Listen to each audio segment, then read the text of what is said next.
Greetings, hi, I'm Dr. Walter Jacobson, a board-certified psychiatrist. So the question is spirituality for suckers? I believe a lot of people believe this, that it's metaphysical, it's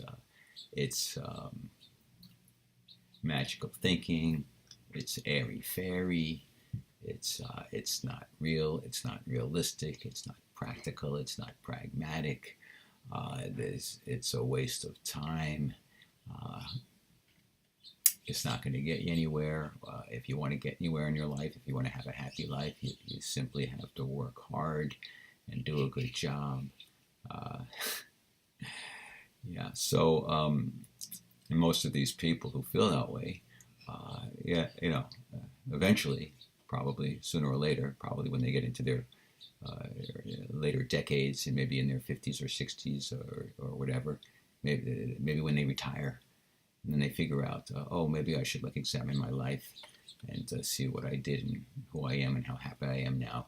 And they discover that, oh yeah, they made a lot of money and had a lot of success, but their life was actually empty, and their relationships were superficial and hollow and meaningless and shallow, and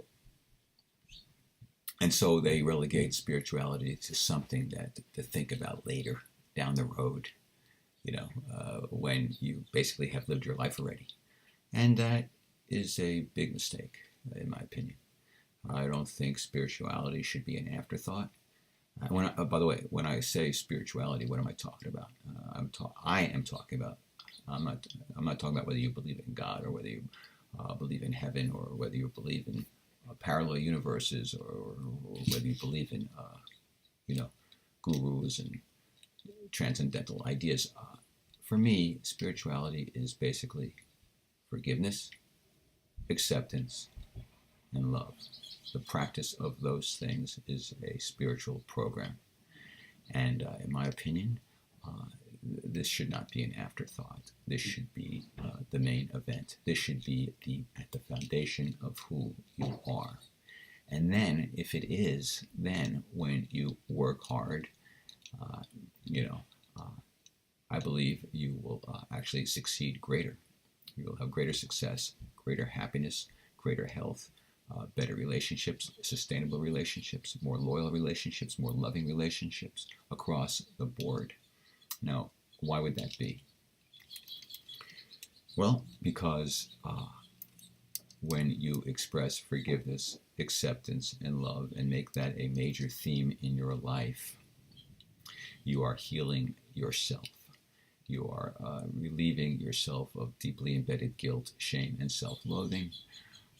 And when you heal yourself, then basically your subconscious mind, which has tremendous creative power, wants to reward you with success and happiness, and then it makes you a more effective person, and it makes the world more receptive to you.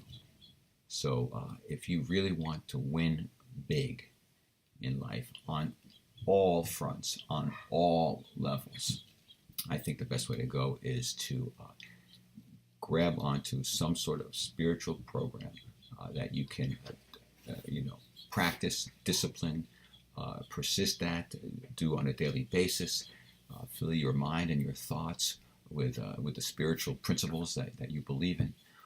You will be happier. You will have more peace. You will have less anxiety, less depression, less fear, greater joy, and again, and greater peace of mind. So,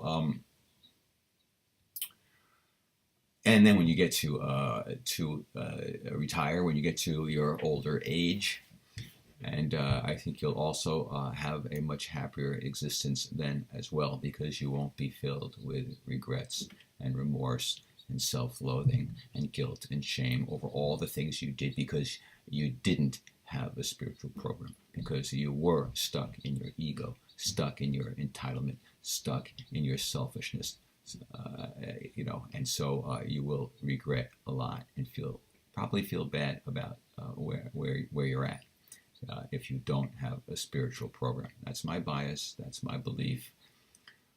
Take it or leave it. But I personally, and most of you know this, believe that forgiveness is probably the most important thing that you can do on this planet to heal the planet, to heal the divisiveness, to heal the anger, to heal the fear, to bring people together, and to one day hopefully have a world that where we are one people, regardless of how we look, what we wear, how we talk, what we believe in. All right. That's it. Thanks. Take care. Peace be with you. See you next time.